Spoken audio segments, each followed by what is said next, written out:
I was standing in the back of the conference room when he made his entrance. Ethan Price, 39 years old, Harvard MBA, former consultant for half the Fortune 500. A name that looked better on paper than it ever had on a quarterly report. Tall, manicured, wearing a suit that probably cost more than my first car. The board was buzzing about him for weeks before he even set foot in the building. Fresh vision, bold leadership. A catalyst for necessary change, the internal memo said. My name's Adam Reed. I'm 41st Director of Business Development at Arclight Solutions, a mid-sized tech firm specializing in enterprise logistics software. My division alone generated 91.7% of the company's profits last fiscal year. I'd built that number from the ground up, deal by deal, client by client, while others chased doomed side projects or tried to pivot into whatever trend Wall Street was shouting about that quarter. None of that mattered when Price picked up the mic. He opened with jokes, polished, practiced ones. Then he hit the keywords like a man ticking boxes: innovation, disruption, synergy, fresh blood. Every buzzword buzzed, every hand-picked department head laughed at the right beats, and every person who'd actually built something at Arclight stood silent at the edges of the room, like relics waiting to be archived. I listened carefully, not because I believed in what he was saying, but because I'd learned a long time ago that real threats never announce themselves with snarls. They smiled. They shook hands. They talked about bold futures while quietly making lists of who wouldn't be making the trip. Ethan Price didn't look at me once during his speech, not when he rattled off the company's legacy accomplishments, not when he talked about the new horizons we needed to chase, and certainly not when he promised that painful but necessary changes were coming. The room gave him a standing ovation. I clapped twice, slowly, and pocketed my hands. Something had shifted in the air that morning, something I couldn't quite name yet, but recognized instinctively. It wasn't ambition, it wasn't vision. It was a man who'd already decided which parts of the company he would break to prove he'd been worth hiring. The first cracks showed up in meetings. Little things at first, weekly leadership huddles that used to be run sharp and tight by Dana, our COO, suddenly ballooned into 2-hour marathons filled with jargon and vague talk about restructuring initiatives. My updates were skimmed, nodded at, and forgotten, while Ethan Price's hand-picked strategy consultants dominated the agenda with PowerPoint decks that said nothing at all. Emails I'd once gotten directly were now routed through new department liaisons, bright-eyed 20-somethings fresh from Price's old firm. Invitations to client dinners stopped coming.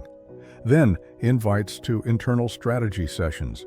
One by one, the access points I'd spent years building disappeared, not with a confrontation, but with silence. I watched from my office as Price took lunches on the patio with his circle. Never at the cafeteria like the rest of us. Always outside, where they could be seen by the right people and avoid the ones who remembered how this place used to run. You could tell who was in by who got the invite and who was left pushing emails around at their desks. Conversations in the elevator shifted too. People talked softer, looked over their shoulders. When I stepped in, more than once, the talk stopped altogether.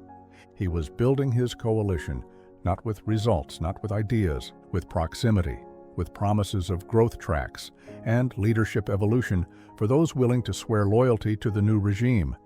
They weren't subtle about it either. Town halls became sermons about eliminating the old guard mindset, about unlearning outdated practices. It didn't take a genius to figure out who they meant by old guard. Guys like me, people who had built the systems they now called inefficient, teams that had built the revenue streams they now called legacy liabilities. I didn't argue, I didn't protest. I didn't even correct the lies when I heard them whispered down the hallways. I just listened, watched, waited. I'd seen this play before, a new king trying to remake the kingdom, thinking the castle would stand, because the stones would just obey him. But I knew something he didn't, something he wouldn't learn until it was far too late. Foundations aren't loyal to kings. Foundations are loyal to the ones who laid the first brick. The quarterly numbers came in stronger than anyone predicted. My division posted a 14% growth in net revenue, the highest margin in company history. The client satisfaction surveys were off the charts. 3 new long-term contracts signed, another 2 in the pipeline. I sent the final report to leadership Friday night, signed off on my team's bonus recommendations, and allowed myself, for once, a rare moment of pride. Monday morning, my badge wouldn't open the executive wing. I thought it was a glitch, maybe a system update. The receptionist looked uncomfortable when I asked, "Mr. Price wants to see you, right now, 3rd floor conference room." The room was empty except for Ethan Price and Vanessa from HR. No coffee, no water, no small talk. Just a plain white envelope resting neatly on the table between them. "Adam," Price began, folding his hands like a man about to offer condolences instead of betrayal. "After careful evaluation of company priorities, we've decided to restructure certain leadership positions." Restructure. Such a clean, meaningless word. I waited for him to say something about my numbers, my clients, my team. A thank you, even a fake one. Instead, he nodded at Vanessa, who slid the envelope across the table like a dealer passing a bad hand. Inside were severance terms, a mutual non-disparagement agreement, and a script for my voluntary departure. "You'll have until end of day to clear your desk," Vanessa said, not quite meeting my eyes. "It will assist with the transition." Price didn't move, didn't speak, just watched me with that hollow consultant's smile, the kind that doesn't quite reach the eyes. I stood up, buttoned my jacket, picked up the envelope. "Understood," I said quietly. They expected anger, maybe begging, maybe threats. I gave them none of it. I gave them exactly what they feared the most: silence. As I left the conference room, 2 men from corporate security followed me at a polite but firm distance, like I might try to steal the chairs on my way out. I didn't need to steal anything. Everything I needed, everything they were about to realize they couldn't function without, was already out of their reach. Packing up didn't take long. I'd always traveled light, even in offices. A habit from years when promotions meant relocations with 24 hours notice. I took the essentials: the framed photo of my daughter in her soccer uniform, the small wooden plaque from my Army Reserve service, the chipped coffee mug she'd painted for me in 2nd grade, white with blue fingerprints where she'd tried to draw a dragon but gave up halfway through. Each item fit into a plain cardboard box, no ceremony, no farewell speeches. A few co-workers drifted past, glancing in, but quickly looking away. Nobody wanted to get too close. Association could be dangerous now. I nodded once at Lauren, my executive assistant for 5 years. She stood awkwardly by the printer, wiping her eyes like she had a paper jam. "You deserve better," she said under her breath. I smiled, small and tight. They deserve what's coming. Security trailed me to the elevator but didn't ride down. Rules were rules. Let the man fall alone. In the lobby, I paused for a moment, taking in the giant steel letters over the reception desk. Arclight Solutions. I thought about how many hours I'd spent building the company's biggest accounts, traveling to grim hotel conference rooms, sleeping in airports, negotiating deals at midnight, because that's when the client was finally ready to sign. And how easily a man with a silver tongue and no spine could erase you when it suited his story. I didn't look back when I stepped through the glass doors. Outside, the air was sharp and clean. I stood for a moment under the overhang, rain starting to mist down, and felt a strange kind of calm settle in. They thought they'd won. What they didn't realize was that they hadn't just fired a department head. They had amputated their own beating heart. The systems my team had built, the relationships we'd nurtured, The back-end frameworks holding up 90% of their revenue stream, they weren't written down in neat manuals. They lived inside people, inside me. They could hire replacements, bring in consultants, restructure all they wanted. But some foundations, once cracked, don't rebuild. They collapse. And this time, I would be standing just far enough away to watch it happen. I disappeared for a while.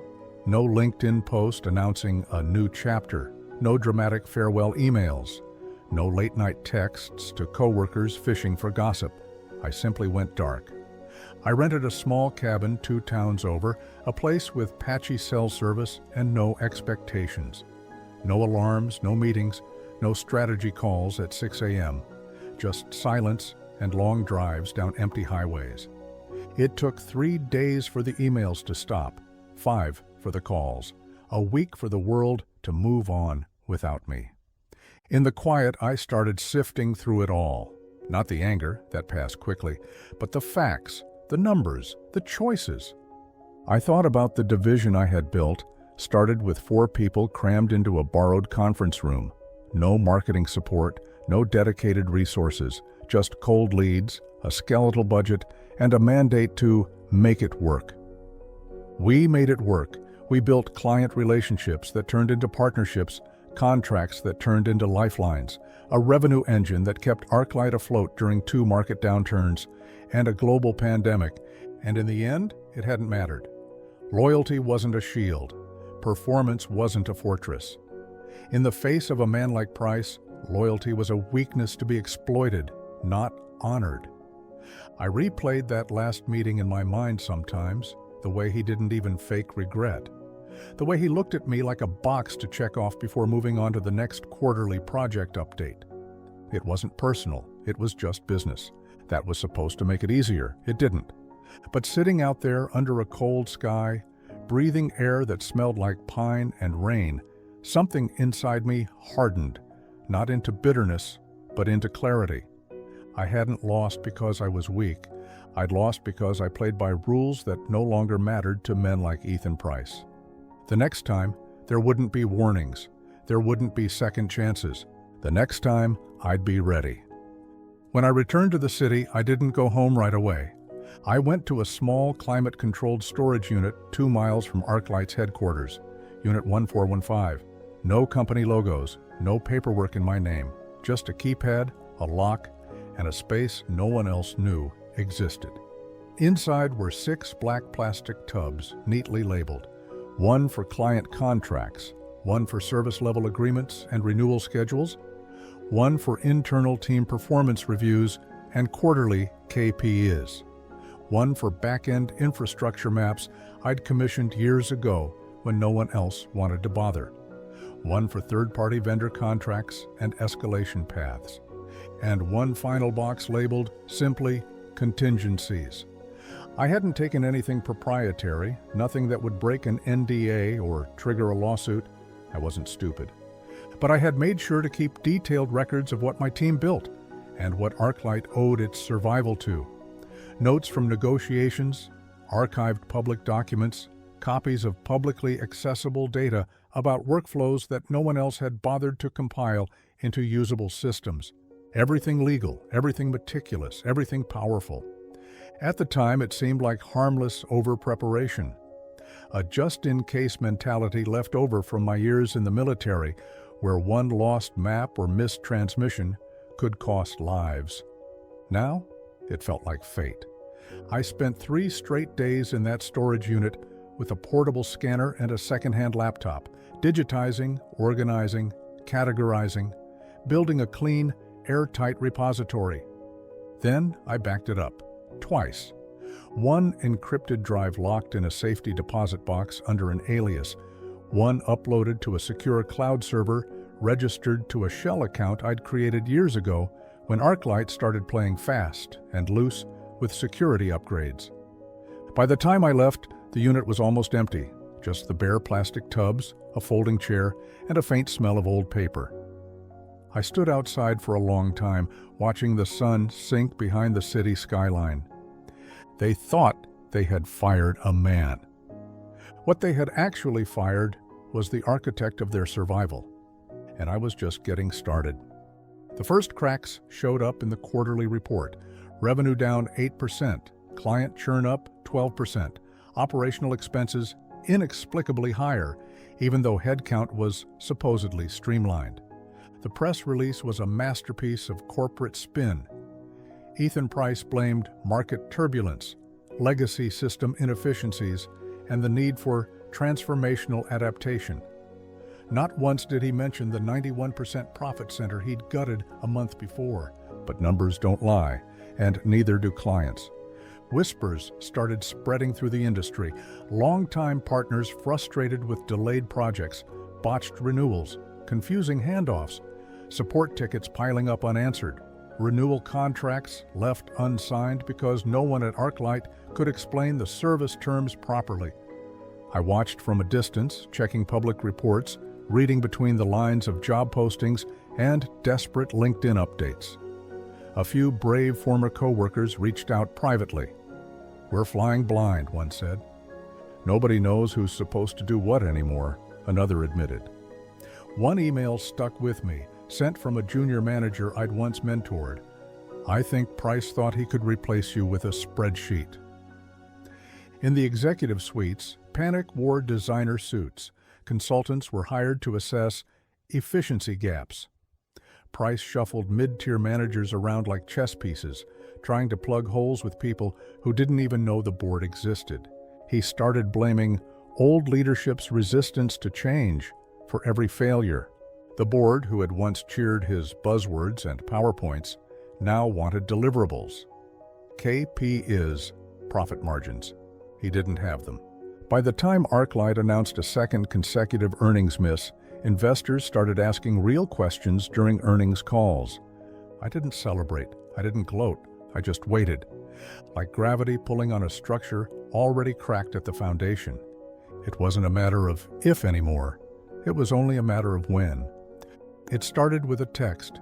Casey, my former lead project manager, reached out one Thursday night. "If you ever think about building something new, I'm in." I stared at the message for a long time before replying, "Stay sharp, I'll be in touch." Over the next 2 weeks, the messages trickled in, then flooded. Eric from Client Services, Natalie from Operations, Sanjay from Enterprise Sales, my best people, the ones who hadn't just executed orders, they had understood the mission. Every single one of them was miserable under the new regime. Price had underestimated something fundamental. Loyalty isn't bought with stock options or executive retreats. Loyalty is built in late nights, solving impossible problems, in wins shared after months of grinding, in trust earned one decision at a time. And he had burned it all. I met with Casey first. Coffee shop, quiet booth in the back. "I'm tired of duct taping systems together," she said bluntly. "Nobody listens to the people who actually know how things work." I nodded. "That's not going to change, but we can." Over the next month, I built my list. Not openly, no mass emails, no public job postings, just conversations, careful, methodical, under the radar. I wasn't recruiting employees, I was rebuilding an army. An army that already knew the terrain, the enemies, and, most importantly, the weapons. The pieces were moving into place, one quiet meeting at a time. By the time Arclight realized what was happening, it would already be too late. The company started as a name on a napkin. Vanguard Dynamics. Simple, solid, aggressive enough to make a point without sounding like we were trying too hard. I filed the paperwork myself. No lawyers, no fanfare. Just a clean LLC registered through a P.O. box and a freshly minted business account seeded by an unexpected source, a network for veteran entrepreneurs I'd connected with years ago after my reserve deployment. One email to an old contact there, and within 2 weeks I had a small but powerful syndicate of investors who understood the value of discipline, loyalty, and operational precision. No flashy offices, no bloated org charts, just a team of 12 hand-picked specialists, former colleagues who didn't need onboarding sessions or motivational speeches. They already knew the mission because they'd lived it. Our goal was clear: serve the same clients better, faster, smarter. Vanguard wouldn't compete by undercutting prices or selling empty promises. We would win with performance, actual deliverables, systems that worked the first time, contracts that were honored, service calls answered by someone who could solve the problem on the spot instead of bouncing them through endless escalation chains. We didn't need everyone, just the right ones. I pulled the trigger carefully, registered domains, built a basic website, quietly updated old contacts with new numbers. No mass advertising, no public launches. If you knew, you knew. And if you didn't, you weren't the client we were looking for anyway.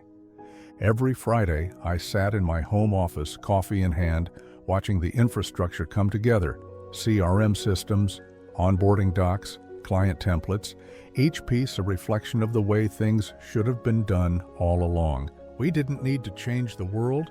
We just needed to remind the market what competence actually looked like.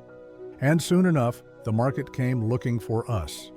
It started with an email, then another, then 10. By the end of the first quarter, Vanguard Dynamics had signed 5 of Arclight's former top clients without sending a single cold pitch. Each conversation was the same. We miss the way it used to be. We don't recognize anyone over there anymore. We need someone who actually picks up the phone. The contracts flowed naturally, almost lazily, like a river cutting its own path. Arclight tried to contain the damage. New account managers were assigned. Discount offers were thrown around like life preservers. New value propositions were drafted by marketing teams that had no idea what value even looked like. None of it mattered, because clients aren't loyal to logos. They're loyal to people who deliver. And the people who delivered had left. Word spread fast across the industry, not through press releases or marketing blasts, but through the only network that mattered: the quiet conversations between senior executives at conferences, trade shows, golf courses. You should call Adam Reed. He gets it done. He's building something real. Meanwhile, Arclight's revenue reports kept bleeding out onto quarterly calls, one missed projection at a time. Price-blamed market headwinds and transition turbulence. But inside the industry, everyone knew the truth. Arclight hadn't lost to the market. They'd lost to me. And I wasn't even close to finished. The first public signs came during Arclight's Q2 earnings call. Analysts who used to toss softball questions suddenly came armed with knives. What steps are being taken to address client churn? Can you explain the steep decline in year-over-year growth? How do you plan to retain top talent after recent losses? Ethan Price answered each one like he was reading from a laminated flashcard, blaming legacy system vulnerabilities, unexpected market contractions, short-term pain for long-term gain. The usual corporate anesthesia, but it wasn't working anymore. The stock price dipped 14% the next morning. 2 days later, someone leaked internal emails to a tech business outlet, messages showing Price berating mid-level managers, threatening teams, pushing impossible timelines to save face with investors. The headline hit like a hammer: "Toxic culture crippling Arclight. Insiders blame CEO's disruption agenda." The board called an emergency session, not a brainstorming retreat, not a strategic alignment workshop, an old-fashioned bloodletting. Executives who had once clapped dutifully at Price's town halls now sat stone-faced as charts were thrown up on projectors. Declining revenue, soaring turnover, missed contract renewals, lawsuits brewing from clients whose service-level agreements were slipping into breach. Price, for all his posturing, didn't have real answers. You can't spreadsheet your way out of a talent exodus. You can't rebrand broken trust, and you can't outrun results forever. By the end of that week, internal rumors were everywhere. The board was shopping for a replacement. Investors were calling for Price's head before the fiscal year closed. Department heads were already updating resumes. I watched it unfold from a distance, no part of me feeling any satisfaction. I hadn't lifted a finger to hurt them. All I had done was build something better. And now, gravity was doing the rest. The email came late on a Thursday night, long after business hours. Subject line, proposal for discussion. It was from Arclight's interim chief operating officer, a man I'd barely spoken to during my time there, requesting a confidential meeting to explore a consulting engagement to stabilize core operations. Stabilize, another clean word to cover chaos. Attached was a basic outline, 6-month contract, generous terms, leadership advisory role. Discretion, of course, would be appreciated. Publicly, they couldn't admit they needed the man they had discarded. I read the email twice. Then I closed my laptop and went for a walk. Letting them sweat wasn't spite. It was strategy. They needed to sit in the wreckage for a little while longer. They needed to feel the full weight of what they'd broken. Because when I answered, and I would, it wouldn't be as a former employee returning like a prodigal son. It would be as something very different. I wasn't going back to patch their mistakes. I was going back to take what should have been mine all along, on my terms or not at all. I agreed to meet them in a neutral spot, a quiet law office downtown, the kind with floor-to-ceiling windows and bottled water placed on polished mahogany tables. 3 board members showed up, the interim COO, a lawyer who tried too hard to look casual. Ethan Price wasn't there. Good. That meant they already understood who was holding the cards. I listened as they danced around the problem for 20 minutes.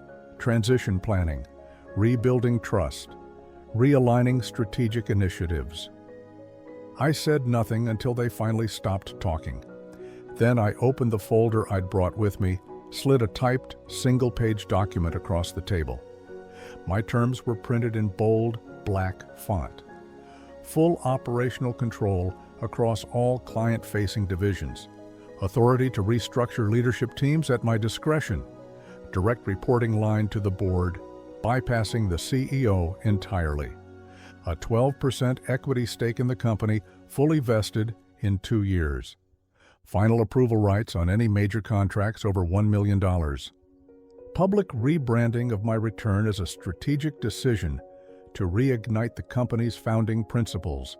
No negotiations, no edits, no compromises. One of the board members coughed, clearly thrown off. These are significant demands. I shrugged once. So is the hole you're standing in. Silence settled over the room. The interim COO leaned forward. And if we say no? I smiled, slow and cold. Then you get to find another fool willing to bleed for your mistakes. Good luck with that. I stood, collected my folder. You have 48 hours, I said. After that, the offer expires. As I walked out into the cold November air, I didn't feel fear. I felt inevitability. The game was over. All that was left was whether they wanted to salvage what little was still above water or drown with the man who sank them. They called back the next morning. The answer was yes. All of it. No edits, no negotiations. Every condition accepted in writing, signed by the full board.